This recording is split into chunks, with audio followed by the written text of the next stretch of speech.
స్థానిక శాసనసభ్యులు గంగుల కమలాకర్ గారు, గౌరవ మేయర్ వై సునీల్ రావు గారు, ఇతర గౌరవ కార్పొరేటర్స్, గౌరవ డిప్యూటీ మేయర్ గారు, కార్పొరేటర్స్ అందరం కలిసి కూడా ఇంతకుముందే రాజీవ్ గాంధీ పార్క్ ను కూడా ప్రారంభించడం జరిగింది. ఇప్పుడు కూడా ఇంటిగ్రేటెడ్ మార్కెట్ దాదాపు 14.5 కోట్లతోని 1.5 ఎకర్లో ఈ అద్భుతమైన మార్కెట్ కూడా ఈరోజు ప్రారంభించుకోవడం జరిగింది.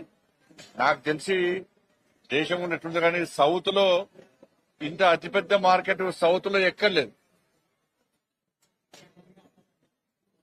మరి ఇంత మంచి దీనిలో ఫ్రూట్స్ గాని, ఫ్లవర్స్ గాని, దాంతోపాటు వెజిటేబుల్స్ గాని, నాన్ వెజ్ గాని, ఒకసారి ఈ మార్కెట్కి వస్తే అన్ని రకాలుగా కొనుక్కునే విధంగా ఒక సదుపాయమైనటువంటి సౌకర్యం కలగడం చాలా సంతోషం.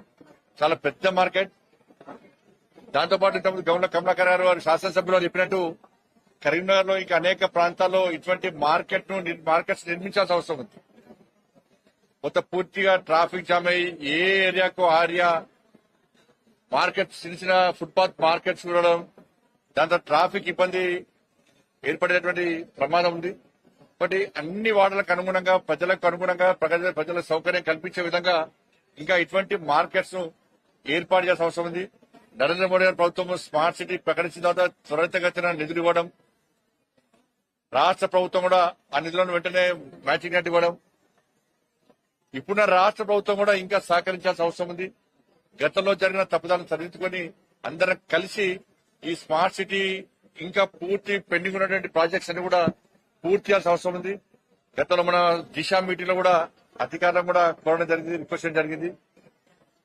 ఎట్టి పరిస్థితుల్లో ఎక్కడ పనులు ఆపే ప్రయత్నం చేయకుండా నిధులు ప్రభుత్వం పూర్తిగా కేటాయిస్తున్నది, రిలీజ్ చేసింది. పనులు చేయడం ఆలస్యం, మరి పనులు కూడా క్వాలిటీగా జరుగుతామని ఇంకా జరగాల్సిన అవసరం ఉంది. మరి రాబోయే రోజుల్లో కూడా మనం ఈ స్మార్ట్ సిటీ వర్క్స్ ను పూర్తి స్థాయిలో కంప్లీట్ చేయడము, ఎందుకంటే పాలక వర్గం కూడా ఈ నెల 28కి రాదు కాబట్టి వారి హయాంలో ఈ పనులు ప్రారంభమైన కాబట్టి వారే ప్రారంభించుకోవాలని చెప్పి ఒక ఆలోచన చాలా మంచి ఆలోచన.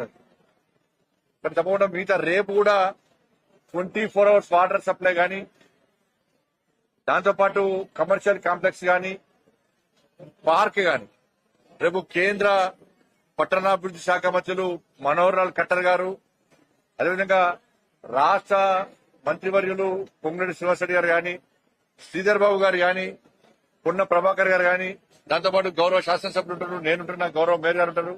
అందరం కలిసి కూడా రేపు 10:30కు జరిగేటువంటి ప్రారంభమైన అభివృద్ధి కార్యక్రమాన్ని కూడా ప్రజలందరూ పాల్గొనాల్సిందిగా అందరికీ అప్పీల్ చేస్తూ, ఇది కేవలం అభివృద్ధి కార్యక్రమాన్ని రాజకీయాలకు అతీతంగా జరుగుతున్న అభివృద్ధి కార్యక్రమాలు కాబట్టి అందరం కలిసి రాబోయే రోజుల్లో కూడా ఏదో స్మార్ట్ సిటీగా ప్రకటిస్తామో ఇంకా అందంగా తీర్చిదిద్దే విధంగా మేము అందరం కలిసికట్టుగా కృషి చేస్తామని చెప్పి అందరికీ విజ్ఞప్తి చేస్తూ, వరంగల్ ను, కరీంనగర్ ను స్మార్ట్ సిటీగా ప్రకటించిన తర్వాత వరంగల్ కంటే ఎక్కువ అద్భుతంగా అతి తక్కువ సమయంలో ఎక్కువ అభివృద్ధి జరుగుతున్న నగరం ఇవాళ కరీంనగర్ కార్పొరేషన్. బట్ రాబోయే రోజుల్లో కూడా ఇతరత్ర అభివృద్ధి కార్యక్రమాలు కూడా ఇదే విధంగా మనం ముందుకు సాగిస్తామని చెప్పి అందరికీ విజ్ఞప్తి చేస్తూ అందరికీ శుభాకాంక్షలు చేస్తున్నాం.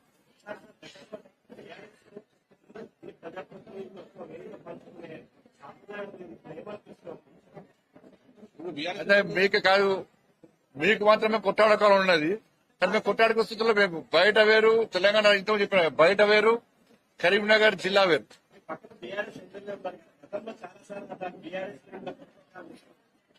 చూడగలే గతంలో కూడా ఇప్పుడు అంతా కలిసి ఉన్నాం. కలిసి ఉంటే అభివృద్ధి ఏ విధంగా మీకు అవుతున్నది కదా.